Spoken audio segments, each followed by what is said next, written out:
พอฮู้ว่าพระเจ้าแผ่นดินสิมา คนทั้งหมู่บ้านก็ตื่นเต้นว่าในหลวงเพิ่นเสด็จ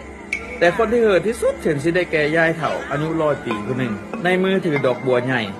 มานั่งถาอยู่ตั้งแต่ไกลโหพุ่นถามเพิ่นก็บอกว่าบ่ได้มาแค่จากเบิ่งแต่ตั้งใจจากมาถวายดอกบัวแทนคุณคนที่มาพลิกแผ่นดินแผ่นฟ้าเฮือเฮามีดินหน้ามีฝามีฝนใสพอแดดเลยหูโบก็เริ่มโรยแม้เท่ามีหูตัวว่าในหลวงได้มายืนต่อหน้าแต่ภาพที่ท่านก้มลงมารับดอกบัวนั้นน่ะเหมือนย้ำคำที่ท่านเคยว่าวัตถุไม่ได้อยู่เหนือจิตใจเมื่อนั้นบัวโรยดอกหนึ่งจึงมีค่าเหนือคำสดุดีอื่นใด